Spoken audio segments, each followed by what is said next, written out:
ஏசாயாவின் புஸ்தகம் 46ஆம் அதிகாரம் 3-4 வசனங்கள் இந்த மாசத்துல கர்த்தர் நமக்கு கொடுத்த வாக்குத்தத்தத்தை தியானிக்கலாம். யாக்கோபின் சந்ததியாரே, இஸ்ரவேல் சந்ததியில் மீதியான சகல ஜனங்களே, எனக்கு செவி கொடுங்கள். தாயின் வயிற்றில் தோன்றினது முதல் உங்களை ஏந்தி, தாயின் கர்ப்பத்தில் உற்பத்தியானது முதல் உங்களை தாங்கினேன். உங்கள் முதிர் வயது வரைக்கும் நான் அப்படி செய்து வந்தேன். இனி மட்டும் நான் உங்களை தாங்குவேன். நான் அப்படி செய்து வந்தேன். இனிமேலும் நான் ஏந்துவேன், நான் சுமப்பேன், நான் தப்புவிப்பேன். அல்லேலூயா. கரங்களை தட்டி ஆண்டவரை மகிமைப்படுத்துவோம். பிரியமானவர்களே, ஆண்டவராகிய கர்த்தர் சொல்லுகிறார், இஸ்ரவேல் ஜனங்களே, எனக்கு செவி கொடுங்கள். யாக்கோபின் சந்ததியே, இஸ்ரவேலில் மீதியாய் இருக்கிற ஜனங்களே, நீங்கள் எனக்கு செவி கொடுங்கள். தாயின் வயிற்றில் தோன்றினது முதல் உங்களை ஏந்தி, தாங்கி, தப்புவித்து, சுமந்து உன்னை பாதுகாப்பேன் என்று ஆண்டவர் அன்றைக்கு இருக்கக்கூடிய யாக்கோபின் சந்ததியான இஸ்ரவேல் ஜனங்களுக்கு அன்றை காலகட்டத்திலே தேவன் கொடுத்த வாக்குத்தத்தம் இன்றைக்கு அவர் சந்ததியிலே இருக்கக்கூடிய ஆவிக்குரிய இஸ்ரவேலர்களாகிய நம்முடைய வாழ்க்கையிலும் இந்த வசனம் நம்மை பொருந்தக்கூடியதாக இருக்கிறது. கவனிங்கள், தாங்கி, ஏந்தி, சுமந்து, தப்புவிப்பேன், எல்லாமே ஒரு ரிலேட்டடான வேர்டுங்க தான் அதுல இருக்குது. தாங்கிறதும் ஒண்ணுதான், ஏந்துறதும் ஒண்ணுதான், சுமக்கிறதும் ஒண்ணுதான், தப்புவிக்கிறது வேற. அப்போ ஏன் இந்த வார்த்தையை ஆண்டவர் இஸ்ரவேல் ஜனங்களுக்கு சொன்னார் அப்படி என்றால், கவனிக்கணும், உலகத்தில் இருக்கக்கூடிய சில மனிதர்கள், சில மதத்தை சார்ந்தவர்கள்,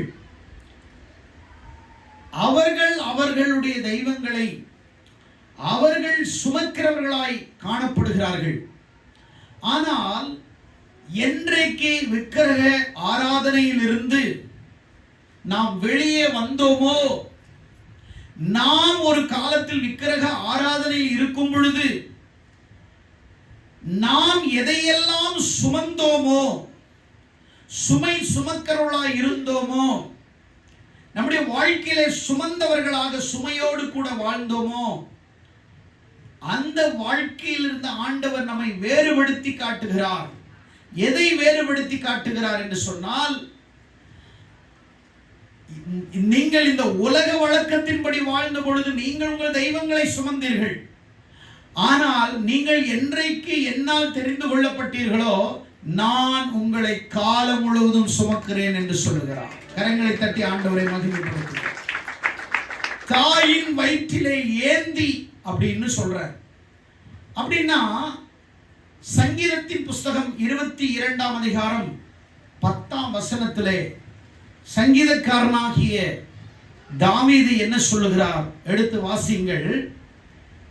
சங்கீதம் 22ஆம் அதிகாரம் 10ஆம் வசனம் என்ன சொல்லுகிறது?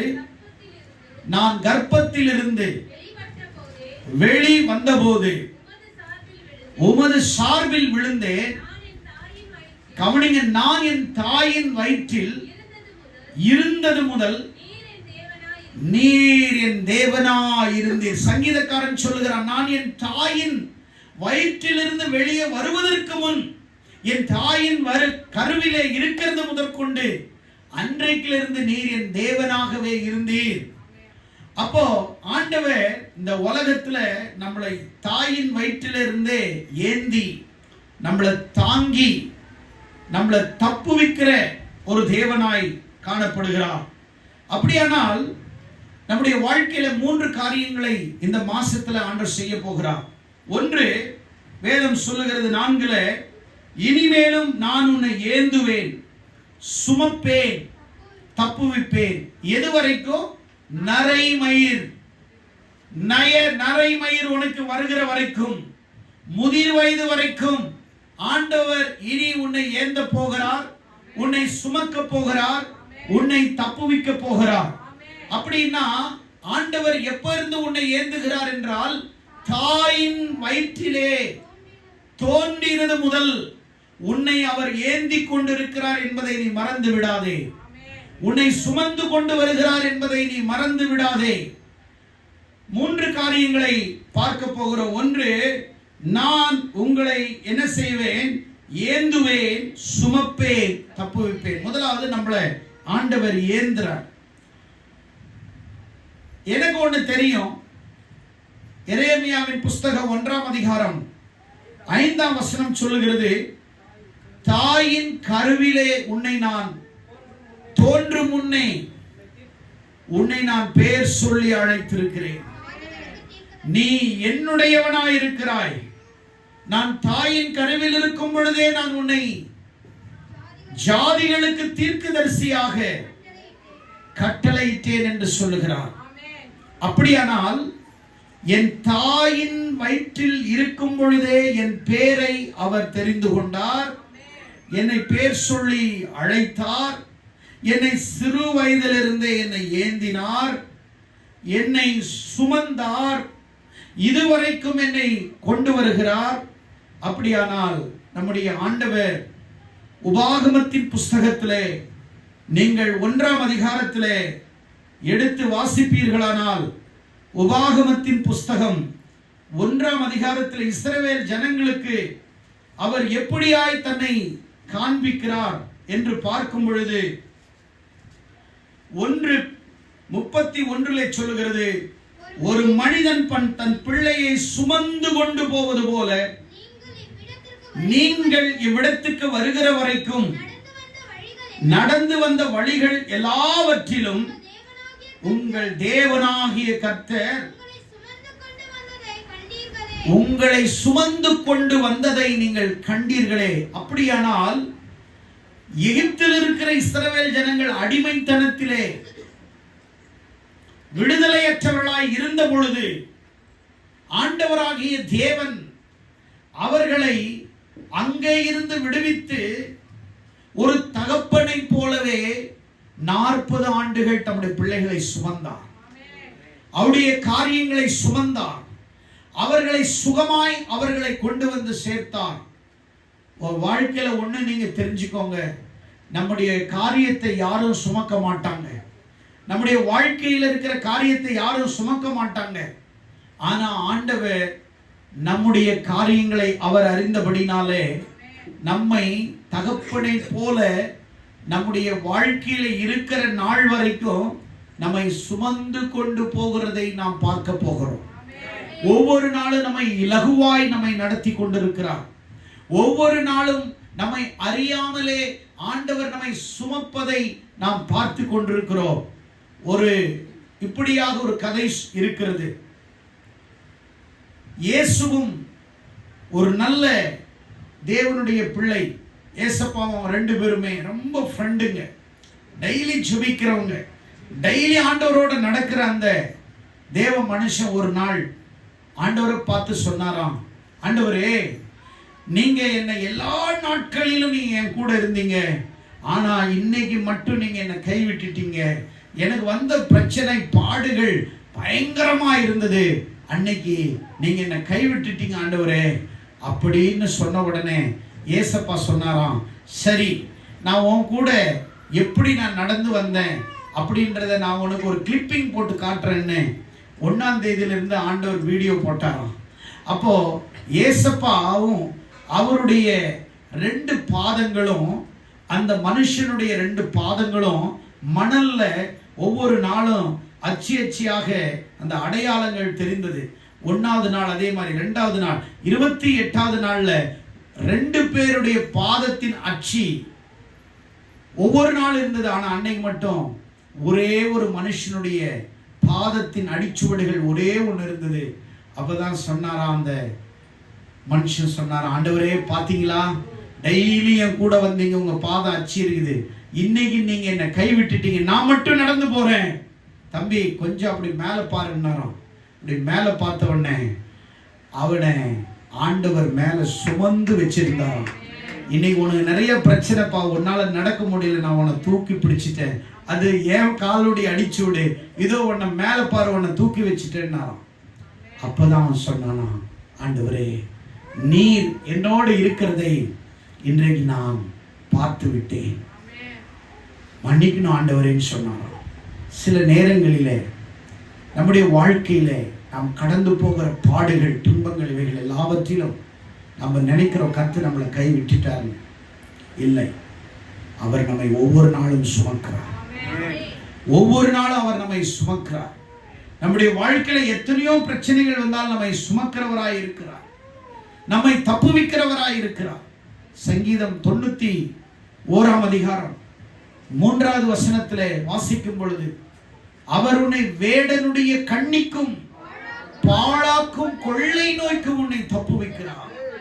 இந்த மாசத்துல வேடனுடைய கண்ணிக்கு பாழாக்குற கொள்ளை நோய்களில் இருந்து உன்னை கர்த்தர் தப்புவிக்க போகிறார். எத்தனை இந்த உலகத்துல வியாதிகள், கொள்ளை நோய்கள் பரவலாம், இந்த தொற்று நோய்கள் பரவலாம், எத்தனையோ விதமான பாழாக்குற காரியங்கள் நடக்கலாம். வேடனுடைய கண்ணி என்று சொன்னால் பிசாசினால கண்ணி நமக்கு எதிராக வைக்கப்படலாம், நாம் விழ வேண்டும், அழிய வேண்டும் என்று விரிக்கப்படலாம். வேடனுடைய கண்ணிகள் நமக்கு முன்னாடி வரலாம். ஆண்டவர் சொல்றாரு, வேடனுடைய கண்ணிக்கு பாழாக்குற கொள்ளை நோயிலிருந்து நான் உன்னை தப்புவிப்பேன்னு சொல்றார். கரங்களை தட்டி ஆண்டவரை மகிமைப்படுத்துங்க.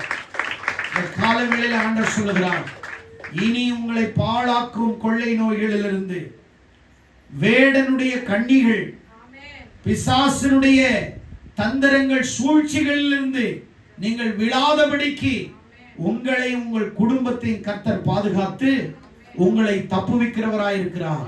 எத்தனை பேர் விசுவாசிக்கிறீர்கள்? கரங்களை தட்டி ஆண்டவரை மகிமைப்படுத்துங்கள். சங்கீதம் 91:15 சொல்லப்பட்டிருக்கிறது, அவன் என்னை நோக்கி கூப்பிடுவான், நான் அவனுக்கு மறு உத்தரவு அருளி, ஆபத்தில் நானே அவனோடு இருந்து அவனை தப்புவித்து அவனை கனம் பண்ணுவேன். கரங்களை தட்டி ஆண்டவரை ஸ்தோத்திரம் பண்ணுங்க. எல்லாம் கரங்களை தட்டி ஆண்டவரை ஸ்தோத்திரம் பண்ணுங்க. ஆபத்து நேரத்துல ஆண்டவர் உன்னோடு இருந்து உன்னை தப்புவித்து உன்னை கனப்படுத்துவார். என்மேல் வாஞ்சையா இருக்கிறவர்கள், என்மேல் நம்பிக்கையா இருக்கிறவர்கள், என்னையே அவர்கள் தெய்வமாய் கொண்டிருக்கிறவர்கள், இந்த உலகத்துல ஆபத்து வரும், வராதுன்னு சொல்லல, பாடுகள் வராதுன்னு சொல்ல, வரும், ஆனால் நீங்கள் தப்புவிக்கப்படுவீர்கள். அந்த ஆபத்துகளிலிருந்தும் அந்த பாடுகளிலிருந்தும் உங்களுக்கு பாடங்களை கற்றுக் கொடுத்து உங்களை தப்புவித்து உங்களையும் பல ஜனங்களுக்கு முன்னாடி ஆசீர்வாதங்களாக உங்களை மாற்றுவதற்காக கர்த்தர் இந்த மாசத்துல உங்களுக்காக உங்கள் மேல் மனமிறங்கி உங்களை பாதுகாத்து உங்களை சுமந்து கொண்டு போவதும்படியாக கர்த்தர் விரும்புகிறார். பிரியமானவர்களே, நீங்கள் 4 காரியங்களை நாங்கள் வேதத்திலிருந்து சொல்ல போகிறோம். ஒன்று யோசேப்பு, இன்னொன்று தாவீது, இன்னொன்று தானியேல், இன்னொன்று சாத்ராக், மேஷாக், ஆபேத்நேகோ என்பவர்கள் எப்படி அவர்கள் தப்புவிக்கப்பட்டார்கள், எப்படி காப்பாற்றப்பட்டார்கள். ஆதியாகமத்தின் புஸ்தகம் 37 அதிகாரத்தில் 24 வசனத்தில் வாசிக்கும் பொழுது, யோசேப்பை தண்ணீர் இல்லாத குழியிலே தன் சகோதரர்கள் அவனை தண்ணீர் இல்லாத குழியிலே அவனை போட்டார்கள். கவனிங்க, அவனை நல்ல கவனிங்க, அவனை தண்ணீர் இல்லாத குழியிலே யோசேப்பை போட்டார்கள். யோசேப்பை போடுவதற்கு முகாந்திரம் என்ன, காரணம் என்ன, அப்படி என்ன தவறு செய்தான்? தன் சொந்த சகோதரர்கள் அவனை குழியில போடுறதுக்கு என்ன ரீசன் இருக்கிறது என்று சொன்னால், கவனிங்கள், யோசேப்பு சிறுவயது முதல் கர்த்தருக்கு பயந்தவன், குழந்தை பருவத்திலிருந்து பயந்தவன். தன் சகோதரர்களுடைய துன்மார்க்கத்தை, அவர்கள் செய்த தவறுகள், பாவங்களை தன் தகப்பன் இடத்திலே, யாக்கோபினிடத்திலே சொல்லுற ஒரு குணம் அவனுக்குள் இருந்தது. ஆகையால் கர்த்தர் அவனை சிறு வயதிலேயே ஒரு தரிசனத்தை கொடுத்தார். என்ன தரிசனம்? எல்லாரிக்கட்டுகளும் அவர்களை சூழ்ந்து கொண்டிருக்கிறது. எல்லாரிக்கட்டுகளும் அவரை சூழ்ந்திருக்கிறது. ஆண்டவர் அவனை வணங்குவதற்கு, அவனை உயர்த்துவதற்கு அவனுக்கு ஒரு தரிசனத்தை, சொப்பனத்தை கர்த்தர் கொடுத்தார். இந்த சொப்பனம் நிறைவேறக்கூடாது, இவன் பெரிய ஆளா ஆகக்கூடாது என்று சொல்லி இந்த சகோதரர்கள் அவர்களை யோசேப்பை குழியிலே போடும்படியாய் அவனை குழியிலே போட்டார்கள். கர்த்தர் மூத்த சகோதரர் ரூபனின் மூலமாய் அவன் மேல் இரக்கத்தை பாராட்டி குழியிலிருந்து தூக்கிவிட, தப்புவிக்க, அதிலிருந்து காப்பாற்றுவதற்கு ஆண்டவர் உதவி செய்து கடைசியாக தன் சகோதரர் 20 வெள்ளி காசுக்காக இஸ்மவேலர்களின் கையிலே விற்றார்கள். 20 வெள்ளி காசுக்கு விற்கப்பட்டான். கடைசியில அங்கே போனவுடனே யோசேப்பு அரண்மனையில நல்ல வசதியாயிருந்தான். ராஜாவினுடைய மனைவி யோசேப் மீது தவறாக நடந்து கொள்ள வேண்டும் என்று அவனை அழைக்கிறாள். யோசேப்பு விலகி ஓடினான். அதனால யோசேப் மீது பழி போட்டு சிறைச்சாலையிலே அவனை கொண்டு போய் அடைத்தார்கள். ஆனால் ஒரு சில வருடங்களிலே மீண்டுமாய் கர்த்தர் அந்த சிறைச்சாலையிலிருந்து அவரை தப்புவித்து அதிலிருந்து காப்பாற்றி அந்த எகிப்து தேசத்திற்கு அவனை பெரிய அதிகாரியாய் கர்த்தர் மாற்றினார். கர்த்தர் மாற்றினார். சாதாரணமாக யோசேப்பு சிங்காசனத்திலே அமரவில்லை. அவன் வாழ்க்கையிலே 3 பிட்டு prison to palace. பேலஸுக்கு போறதுக்கு முன்னாடி அவனுக்கு குழி ஆயத்தமாக்கப்பட்டது, சிறைச்சாலை ஆயத்தமாக்கப்பட்டது. அவன் எள்ளளவும் ஆண்டவரை குறை சொல்லவில்லை, கடுகளவும் குறை சொல்லவில்லை. உண்மையாகவே கர்த்தருக்குள் இருக்கிறவங்களுடைய வாழ்க்கையில எது வந்தாலும் குறை சொல்லாத மனுஷன் ஆண்டவருக்கு பிரியமானவன். அவன் வாழ்க்கையில எது சந்தர்ப்பங்கள் எது நடந்தாலும் பரவாயில்லை. நீதிமானுக்கு அநேக துன்பங்கள் வரும், கர்த்தர் அவனை அதிலிருந்து நின்று விடுவித்து அவனை காக்கிறவராயிருக்கிறார். அப்படியானால் தம்முடைய பிள்ளைகளை இந்த மாசத்துல உங்களை காப்பாற்ற போகிறார். பலவித பிரச்சனைகள் வரும். குழியை பார்ப்பீர்கள், தண்ணீர் இல்லாத குழிகளை நீங்கள் பார்ப்பீர்கள். உங்கள் வாழ்க்கையிலே பலவிதமான சிறைச்சாலைக்கு போகக்கூடிய அனுபவங்களும் நமக்கு நேரிடலாம். ஆனால் ஒன்று சொல்லுகிறேன், குழி வருகிறது என்றால் அடுத்தது பிரிசன் இருக்கிறது. ஆனால் பிரிசனுக்கு அப்புறம் நமக்கு மாபெரும் பேலஸ் இருக்கிறது என்பதை மறந்து விடாதீர்கள். ஒருவேளை நாம் இப்பொழுது நமக்கு அது ஒரு வேதனையா இருக்கலாம், ஆனால் கடைசியிலே அது நமக்கு ஒரு ஆசீர்வாதத்தின் இடமாய் கர்த்தர் வைத்திருக்கிறார் என்பதை நீங்கள் மறந்திடக்கூடாது. கரங்களை தட்டி ஆண்டவரை மகிமைப்படுத்துங்கள். ஹல்லேலூயா. அடுத்தது தானியேலின் புஸ்தகம் 3ஆம் அதிகாரம் 17வது வசனத்திலே பார்க்கும் பொழுது, பாபிலோன் தேசத்திலே நேபுகாத்நேச்சரால் ஒரு பெரிய பொற்சிலையை சமபூமியிலே வைத்து அந்த தேசத்தில் இருக்கிற அத்தனை பேரும் பொற்சிலையை பணிந்து வணங்க வேண்டும் என்று ஒரு கட்டளை ராஜாவினால் பிறப்பிக்கப்பட்டது. எல்லாரும் போய் வணங்குகிறார்கள். ஆனால் 3 பேர், ஷாத்ராக், மேஷாக், ஆபேத்நேகோ 3 பேரும் சொல்றாங்க, வாசிங்க. ஷாத்ராக், மேஷாக், ஆபேத்நேகோ அவர்களை ராஜாவை நோக்கி, நேபுகாத்நேச்சரே, இந்த காரியத்தை குறித்து உங்களுக்கு உத்தரவு சொல்ல எங்களுக்கு அவசியம். எவ்வளவு பெரிய தைரியம் இருக்க வேண்டும். ஒரு தேசத்தினுடைய அரசனுக்கு முன்னாடி 3 பேரும் நின்னுட்டு, உமக்கு உத்தரவு சொல்ல எங்களுக்கு அவசியம் இல்லை, நாங்கள் ஆராதிக்கிற எங்கள் தேவன் எங்களை தப்புவிக்க வல்லவராய் இருக்கிறார். அவர் எரிகிற அக்கினி சூளைக்கும் ராஜாவாகிய உம்முடைய கைக்கும் நீங்களாக்கி விடுவிப்பார். கரங்களை தட்டி ஆண்டவரை மகிமைப்படுத்துங்க.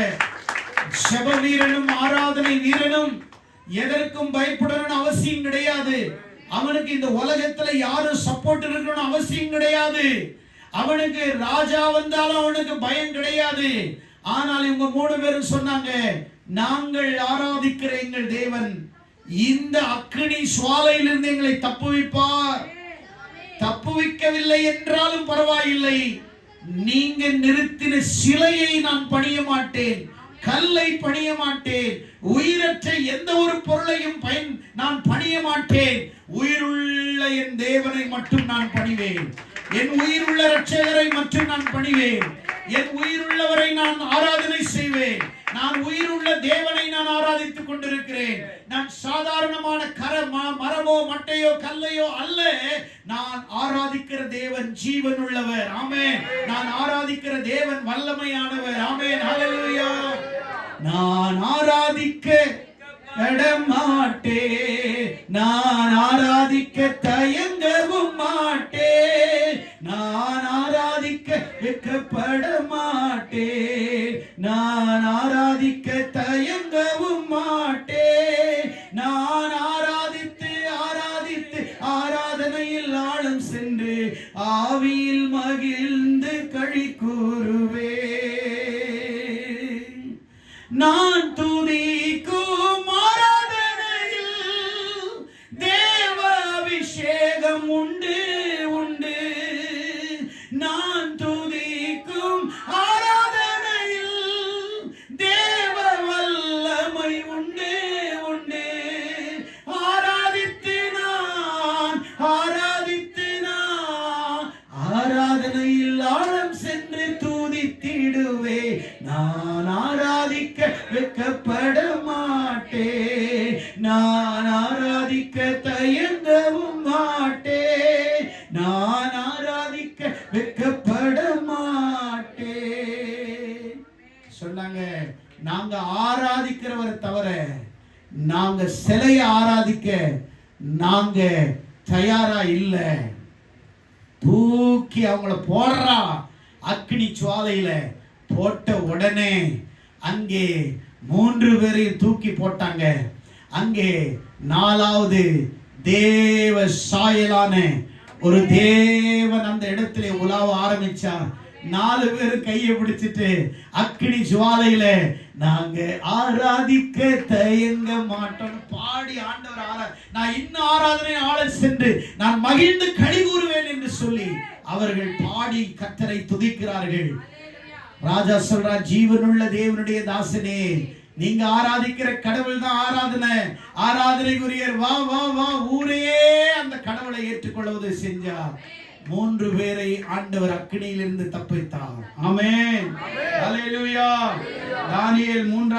தானியேலின் புஸ்தகம் 6ஆம் அதிகாரம் 16வது வசனத்திலே பார்க்கும் பொழுது, ஜெபிப்பதினாலே தானியேல் சிங்கத்தின் கெபியிலே தூக்கி வீசப்பட்டான். ஜெபித்தான் என்ற ஒரே குற்றத்திற்காக அவனை தூக்கி வீசினார்கள். 6:16 வாசிங்கள். அப்பொழுது ராஜா கட்டளையிட தானியேலை கொண்டு வந்து சிங்கத்தின் கெபியிலே போட்டார்கள். ராஜா தானியேலை நோக்கி, நீ இடைவிடாமல் ஆராதிக்கிற உன் தேவன் உன்னை தப்புவிப்பார் என்றார். கரங்களை தட்டி ஆண்டவரை மகிமைப்படுத்துங்க. உன்னை சிங்கத்தின் கெபியில போடலாம், உன்னை சிறைச்சாலையில போடலாம், உன்னை குழியில போடலாம், அல்லது உன்னை நீ எழும்பாதபடிக்கு உன்னுடைய பேரை கெடுக்கலாம், உன்னுடைய பேரை நாசமாகலாம், உன்னை எது வேணாலும் செய்யலாம். ஆனால் நீ ஆராதிக்கிற தேவன் உன்னை விடுவிக்க வல்லவர், நீ ஆராதிக்கிற தேவன் உன்னை தப்புவிக்க வல்லவர், நீ ஆராதிக்கிற தேவன் சிங்கத்தின் வாயை கட்ட வல்லவர், நீ ஆராதிக்கிற தேவன், நீ சாதாரண தேவனை ஆராதிக்கவில்லை. உன்னுடைய வாழ்க்கையில என்னதான் வந்தாலும், என்னதான் பிரச்சனை வந்தாலும், என்னதான் போராட்டங்கள் வந்தாலும், இந்த மாசத்துல ஆண்டவர் சொல்றாரு, நான் சிங்கத்தின் வாயிலிருந்து காப்பாற்றிய தேவன், விடுவித்து தப்புவித்த கர்த்தர், உன்னை இந்த தேசத்திலே உன்னை தப்புவிக்க மாட்டேனா, உன்னை விடுவிக்க மாட்டேனா, உன்னை கனப்படுத்த மாட்டேனா என்று ஆண்டவர் சொல்லுகிறார். ஹல்லேலூயா. கரங்களை தட்டி ஆண்டவரை மகிமைப்படுத்துங்கள். அடுத்ததாக 1 சாமுவேலின் புஸ்தகம் 17ஆம் அதிகாரத்திலே நீங்கள் வாசிப்பீர்களானால், தாவீது சொல்றார் 17:37 நீங்கள் வாசிப்பீர்களானால் எடுத்து வாசிங்கள். 1 சாமுவேல் புஸ்தகம் 17:37 வாசிங்கள். பின்னும் தாவீது என்னை சிங்காசனம் இல்ல சிங்கத்தின் கைக்கும் கரடி கைக்கும் என்னை தப்புவித்த தேவன் வல்லவராயிருக்கிறார். ஹல்லேலூயா, ஹல்லேலூயா. இங்க பாருங்க, யுத்தம் நடந்துட்டு இருக்குது. ஒரே ஒரு கோலியாத்தை வீழ்த்துறதுக்கு தேசத்தின் அத்தனை ராணுவ வீரர்களும் தயார் நிலையில பயந்துட்டு இருக்கிறாங்க. ஒரே ஒரு கோலியாத்தை வீழ்த்துவதற்கு தேசமே பயந்து கொண்டிருக்கிறது. அங்கே ஆடு மேய்த்து கொண்டிருக்கிற சிம்பிளா தாவீது அங்க வந்து ராஜா கிட்ட கேட்கிற, என்னதான் பிரச்சனைன்றாரு. தம்பி, ஆடு மேய்க்கிறவன்பா, நீ இப்படி கொஞ்சம் ஓரமா போய், ஐயா நான் ஆடு மேய்ப்பேன் மனுஷனையும் மேய்ப்பையா, கொஞ்சம் என்னதான் விஷயம் சொல்லுங்களேன். ஏப்பா நீ ஓரமா ஓப்பாப்பா. ஆடு மேய்க்கிறவன் என்ன பெரிய கத்தி கப்படவா வச்சிருப்பான், ஒரே ஒரு கம்பு வச்சிருப்பான் கையில், அவ்வளவுதான். சொல்றாரு, ஒன்னு சொல்லிட்டா ராஜா, ஒரு முறை நான் ஆடு மேய்ச்சிட்டு இருந்தேனா, சொல்றான் பாருங்க, நான் ஒரு முறை ஆடு மேய்ச்சிட்டு இருந்தேன். ஒரு முறை சிங்கம் வந்துச்சு என் ஆடை பிடிக்க, நான் சிங்கத்தின் வாயை கிழிச்சிட்டேன்றான். ஒரு முறை கரடி வந்துச்சியா, கரடியை பிடிச்சிட்டா கீழே அடிச்சு கொன்னுட்டேன். இந்த கைக்கு தப்புவிக்கிற தேவன் இந்த கோலியாத்தின் கையில் இருந்து என்னை தப்புவிக்க வல்லவராயிருக்கிறார். அல்லேலூயா. சிங்கத்தின் வாயை கிழிக்க, கரடியை கொல்ல, அதிலிருந்து நம்மை தப்புவிக்கிற தேவன் உன்னையும் இந்த உலகத்துல சாத்தானாக இருக்கிற சிங்கத்திலிருந்து, இந்த கரடி சாத்தானை போல இருக்கிற கரடிகளிலிருந்து உன்னை காப்பாற்ற, உங்களை தப்புவிக்க ஆண்டவர் இந்த மாசத்துல நான் சொல்றேன், அநேகருக்கு பாடுகள் துன்பத்தின் வழியாய் கடந்து போகலாம். இந்த மாசத்திலே நீங்கள் தப்புவிக்கப்படுகிறீர்கள், நீங்கள் கனப்படுத்தப்படுகிறீர்கள். உங்களை ஏந்தி, உங்களை தாங்கி, உங்களை தப்புவித்து, உங்களை கனப்படுத்துகிற கர்த்தர் சொல்லுகிறார். இந்த காலவேளையில் உங்களை பார்த்து ஆண்டவர் சொல்லுகிறார், நீங்கள் கனப்படுத்தப்படுவீர்கள், நீங்கள் தப்புவிக்கப்படுவீர்கள், நீங்கள் ஏந்தப்படுவீர்கள், நீங்கள் சுமக்கப்படுவீர்கள். தாவீது சொல்றார், இவன் எம்மாத்திரம் ஆண்டவரே, சாதாரண விஷயம் இல்ல. தாவீது சொல்றான், நீ ஈட்டியோடு வருகிறாய், நானோ கர்த்தரின் நாமத்தினாலே வருகிறேன். அல்லேலூயா. தாவீது ஜெயிச்சது கூழாங்கல் அல்ல, இயேசுவின் நாமத்துல ஜெயிச்சான். அல்லேலூயா. சாத்ராக் மேசாக் ஜெயிச்சது ஆண்டவர் மேல வச்சிருக்கிற விசுவாசத்துல ஜெயிச்சாங்க. யோசேப்பு ஜெயிச்சது கர்த்தர் மேல வச்சிருக்கிற நம்பிக்கையால யோசேப்பு ஜெயிச்சான். ஆமென். அல்லேலூயா. என்னத்த பாடத்தை கற்றுக்கொள்றீங்கன்னா, இவங்க எல்லாம் வாழ்க்கையில சாதாரண நம்மளை போல மனிதர்கள் சிங்கங்களை கொன்றார்கள், கரடிகளை கொன்றார்கள், அக்னியை ஒன்றும் சேதப்படுத்தவில்லை. சிங்கத்தின் வாய்கள் கட்டப்பட்டது. வேடனுடைய கண்ணி, பாழாக்கும் கொள்ளை நோய் எல்லாத்திலையும் உங்களை தப்பு வைக்கிற ஆண்டவர் சொல்லுகிறார், உன்னை முதிர் வயது வரைக்கும் உன்னை ஏந்துவேன், சுமப்பேன், உன்னை தப்புவிப்பேன் என்று ஆண்டவர் சொல்லுகிறார். எத்தனை பேர் விசுவாசிக்கிறீங்க? இந்த காலவேளையில் எத்தனை பேர் விசுவாசிக்கிறீங்க? என்னை சுமக்கிறவர் ஒருவர் உண்டு. ஆமென். ஹல்லேலூயா. நம்மள உலகத்துல நம்மளை யாருமே சுமக்க மாட்டாங்க, நம்மை சுமையாதான் நினைச்சுக்கிறாங்க. தாய் தந்தை வயசான காலத்துல அவர்கள் சுமையாய் கருதப்படுகிறார்கள். அவர்கள் சுகமாய் இருந்தார்கள். குழந்தையிலே உன் தாயும் தந்தையும் பெற்றெடுத்து உன்னை வளர்க்கும் போது உன் தாய் தந்தை ஒரு சுகமாய் இருந்தது. அதே தாய் தந்தை வயதான போது சுகமாய் இருப்பதற்கு பதிலாக சுமையாய் இருக்கிறார்கள். ஓரமா உக்காரு, போ, இருக்கிறத சாப்பிட்டுக்கிட்டு ஓரமாயிரு. வயது ஆக ஆக உங்கள் மதிப்பு குறையப்படுகிறது. நீங்கள் சுமையாய் இருக்கிறீர்கள். ஆண்டவர் சொல்றாரு, நீங்கள் சுமை அல்ல, நீங்கள் எனக்கு சுகமாய் இருக்கிறீர்கள். ஆண்டவர் சொல்ற, உன்னை நான் சுமக்க வல்லமை உள்ளவன். ஆமென். உன்னை ஏந்த நான் வல்லமை உள்ள தேவனாய் இருக்கிறேன். அவர் நம்மை சுமக்கிறார், அவர் நமக்கு சுமை தாங்கியா இருக்கிறார். இந்த உலகத்துல நம்ம பயப்படணும்னு அவசியமே கிடையாது. எத்தனை பேர் விசுவாசிக்கிறீங்க? எத்தனை பேர் நம்புறீங்க? நம்மளை சுமக்கிற தேவன் ஒருவர் உண்டு, நம்மளை கனப்படுத்துற தேவன் உண்டு, நம்மளை தாங்கி தப்பு வைக்கிற ஒரு தேவன் உண்டு.